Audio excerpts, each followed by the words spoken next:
Hi, I'm John from SMUD. Hi, I'm Brigida from SMUD, and today John is going to take us on a test drive in an electric vehicle and show people what it's like to ride and drive an electric car. John, what kind of car do we have here today? Sure, this is a 2020 Chevrolet Bolt EV. It has an all-electric range of 250 miles, and it's one of the more popular EVs on the market today. Are there a lot of electric vehicles for people to choose from? Yes, there are. Just about every major automaker has an EV, and they have ranges, driving ranges, anywhere from on the low end around 100 miles up to well over 300 miles. Wow, so does that mean a driver can drive 300 miles on a single charge? Exactly, and it also means that because the average California driver only drives maybe 30 or 40 miles a day, that people don't have to charge every night necessarily, maybe only 2 or 3 times a week. So tell me, how does somebody charge an electric vehicle? Yeah, great question. There's basically 3 levels of EV charging. There's level 1 charging, level 2 charging, and what's called DC fast charging or supercharging if you have a Tesla. So this is a level 1 charger, and level 1 just refers to the fact that this plugs into a standard 120 volt outlet. Now this has a capacity to charge an EV at about a range of 4 or 5 miles of range per hour of charging. And the way it works is you just open it up, plug it into the wall, then you plug this end right into the EV, and then you walk away and it's done. So does that charger come with an electric vehicle when you purchase one? Yes, every new electric vehicle comes with a level 1 charger. And do most people charge at home? Is that the easiest thing to do? It really is. About 80 to 85% of EV charging takes place at home. It's very convenient. So a typical scenario is you come home from work or running your errand, you plug in your EV, and every morning you wake up with a full tank. We like to say that your garage is your gas station. What we have here is what's referred to as a level 2 charger. Level 2 refers to the fact that it runs on a 240 volt circuit, much like a dryer or a stove in the common household. Now this is the exact type of charger, there's lots of others like it, that you would install in your garage at home.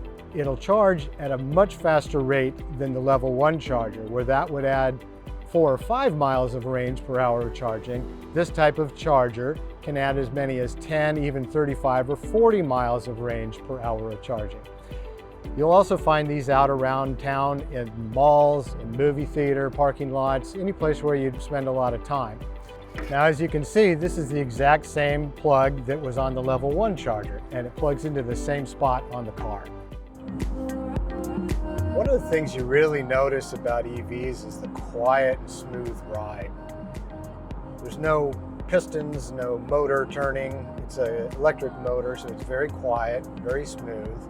It's common for people to comment when they get into an EV for the first time, boy, this is like riding in a spaceship.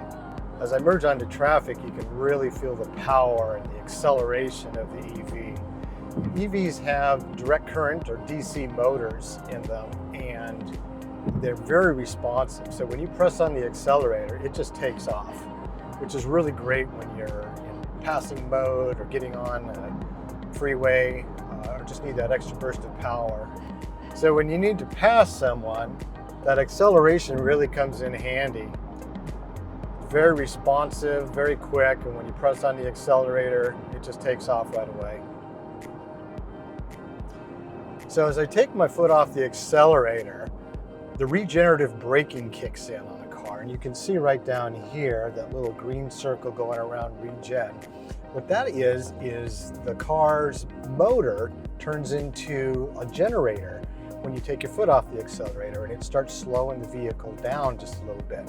But as it generates that power, it's putting that electricity back into the battery, so it's actually recharging your battery, which is a great advantage because you don't use your brakes nearly as much. And it's not uncommon for people to go years between brake changes and that kind of maintenance in an electric vehicle because of regenerative braking. Wow, what I'm feeling right now is just how well this car handles. EVs have the battery packs in the middle of the vehicle, and it's very low under the floorboard, and so they have a low center of gravity, and they really handle curves well.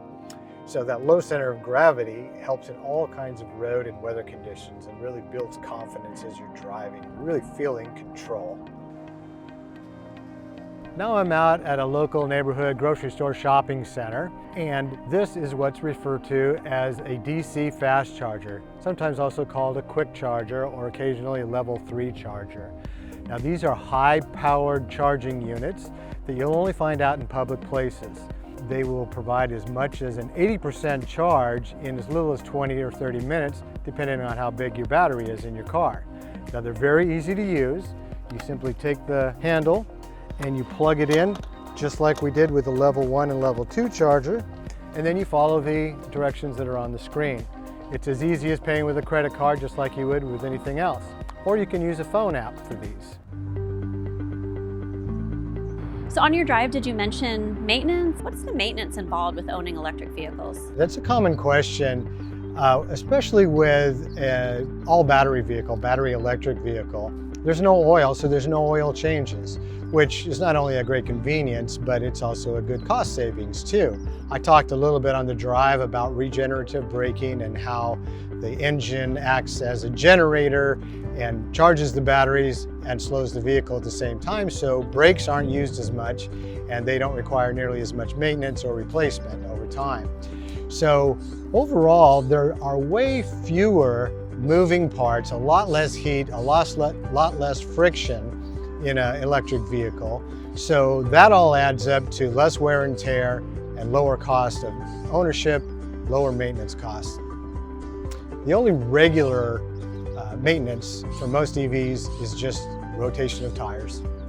In addition to the thousands of dollars available through federal tax incentives and our EV rate credit, SMUD also provides a rebate of up to $1,000 towards EV charging equipment and installation costs. We covered a lot of ground in today's test drive, but there is a lot more information available at smud.org/driveelectric. Check out our PlugStar shopping assistant there, where you can find out a lot more about EVs in general, compare one to another, cost of ownership, all the subjects that we talked about today and more, and go in depth with all of them. On behalf of Brigida, myself, and SMUD, we want to thank you for joining us on today's EV virtual test drive. We hope you got a lot out of this, and we hope to see you driving electric soon.